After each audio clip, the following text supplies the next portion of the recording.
Alright, welcome back to The Tonight Show. So tonight we have the lead singer of the Red Hot Chili Peppers here to discuss the book he just released of his life story, Scar Tissue. Please welcome Anthony Keidis.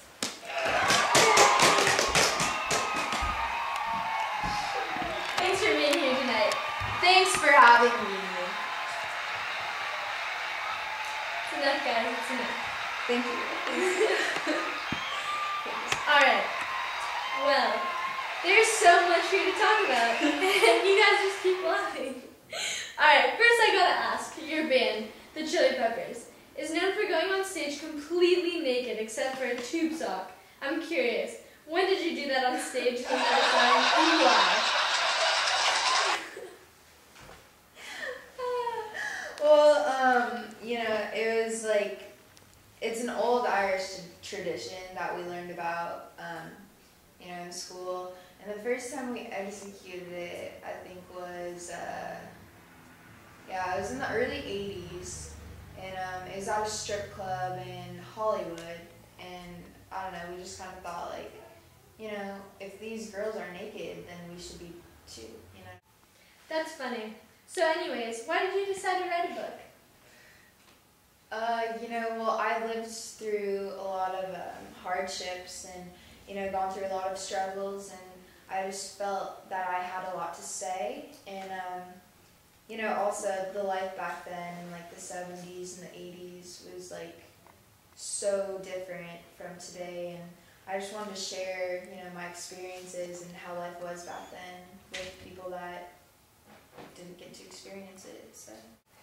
So in the book, you say your father introduced you to drugs at a young age. Do you blame him for the struggles you had with drugs later in your life?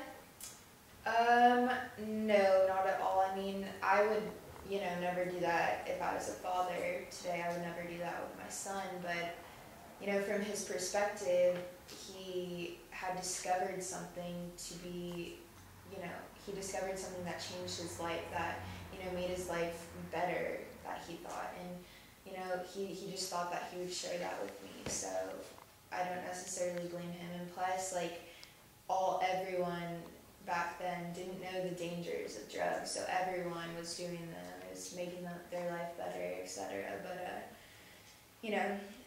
to answer your question, I believe that. So as your addiction with drugs worsened, what motivated you to try to get clean?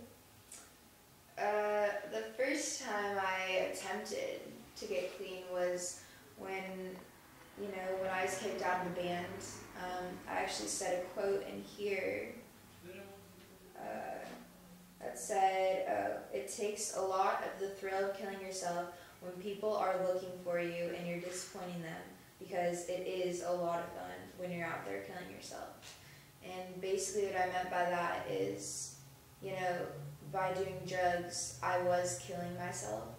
And, it was fun. Doing drugs was fun, but, some of the fun was taken out when people started getting disappointed in me and, started worrying for me. It made it less fun for me, but,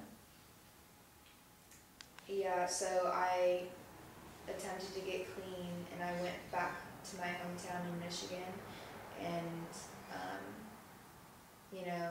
I did get clean for a while, but then I made it back to LA, and I rejoined the band and started doing drugs again. But, after that, the time that I actually got determined, really determined to get rid of drugs, to eliminate drugs out of my life, is when my best friend, and he was a band member too, Slovak, died from drugs. He had the same disease that I had of addiction, and it really opened my eyes, and I was saying things like, "Oh, I'm never gonna shoot again," and I put myself in rehab, and I actually got clean for 5 years, and then I started relapsing again after that, and the relapsing continued, and going in and out of the rehab facility continued for about 7 years until December of 2000.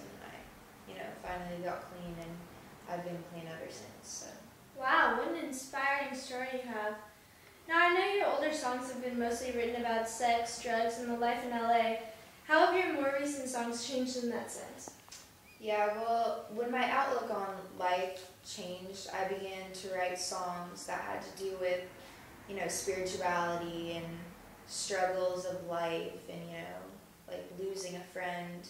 So I really just wanted to incorporate a larger sense of realism into my songs, into the lyrics that people could relate to, so.